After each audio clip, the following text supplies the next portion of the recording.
I feel like crying today and I did not cry. And I guess that is showing me the strength of my mother. Because my mother never cried. And when I got counseling, the counselor said, my mom didn't cry. Because if she'd cried, probably she wouldn't have been able to survive. So I'm going to show you something. I'm standing before 1, 2, 3, 4, 5, 6, 7, 8, 9. 1, 2, 3, 4, 5, 6, 7, 8, 9. And when I said 9, they are not all small. So most of them is this size. But here we have this. And here we have another one.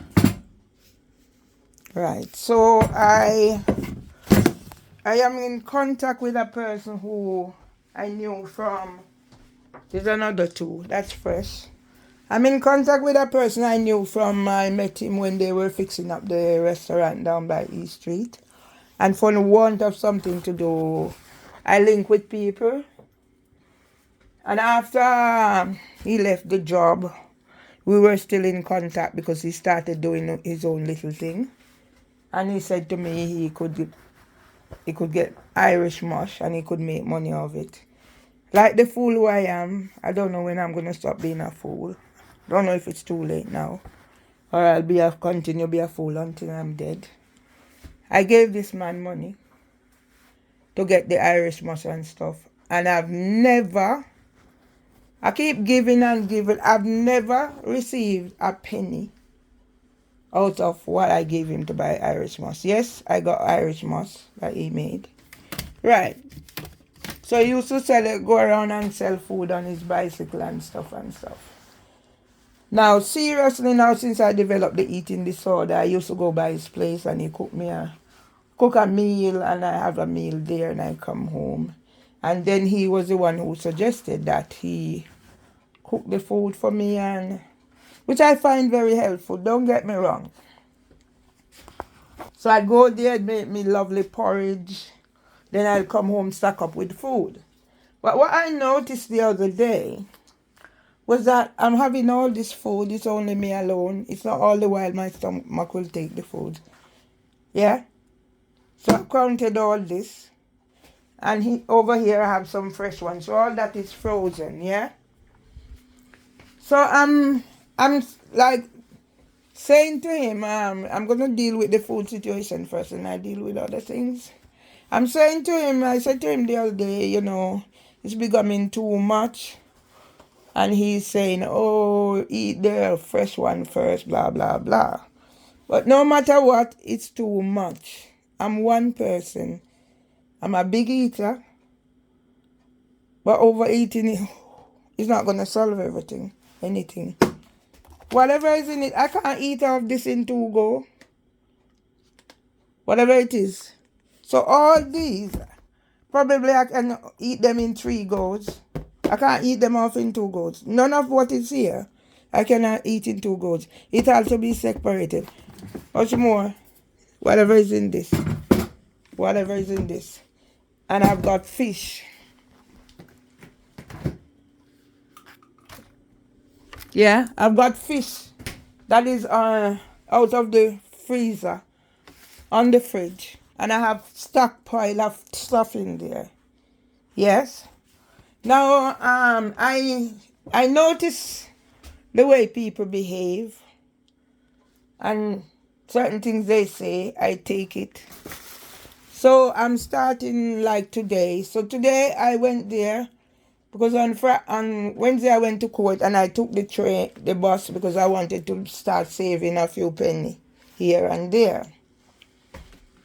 So I gave him said that he was going to church, so time for me to ready.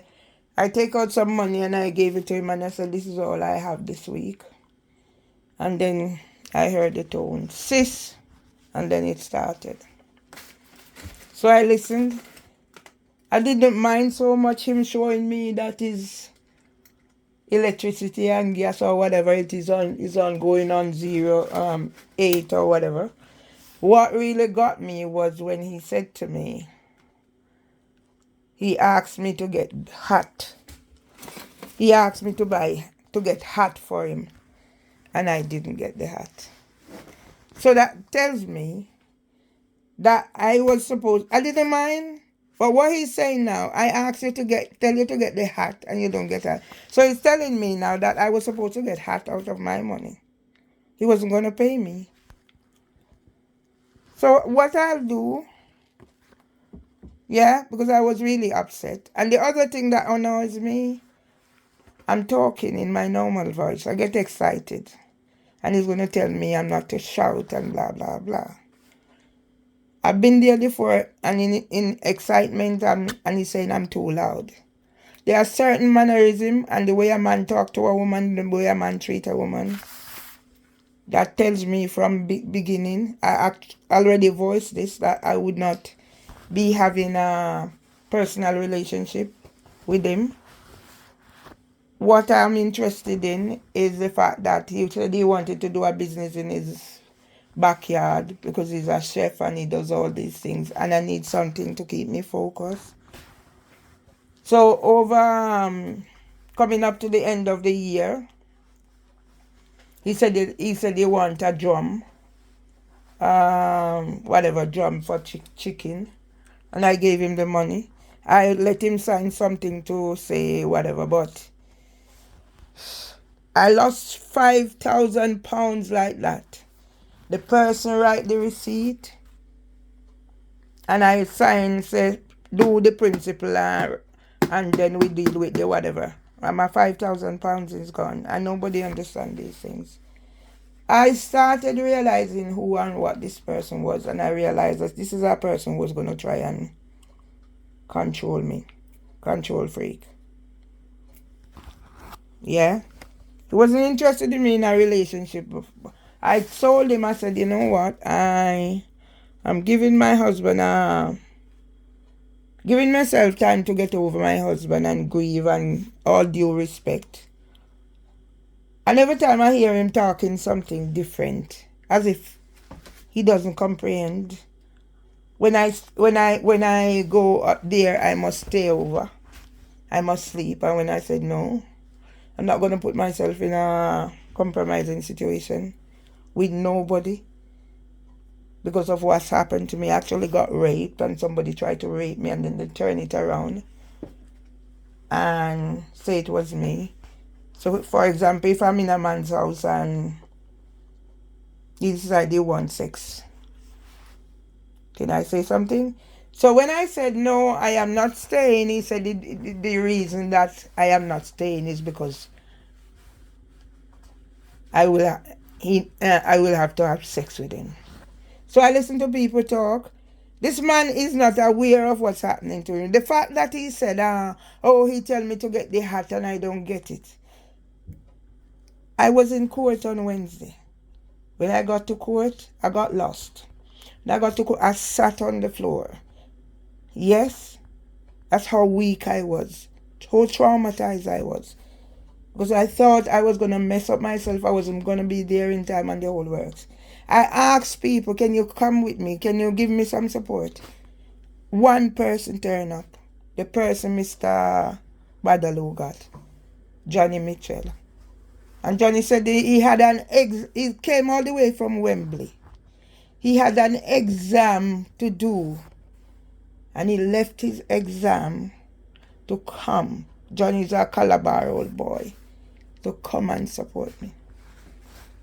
So I guess this is it. End. I'm not going to look back. I'm not going to cry over spilled milk.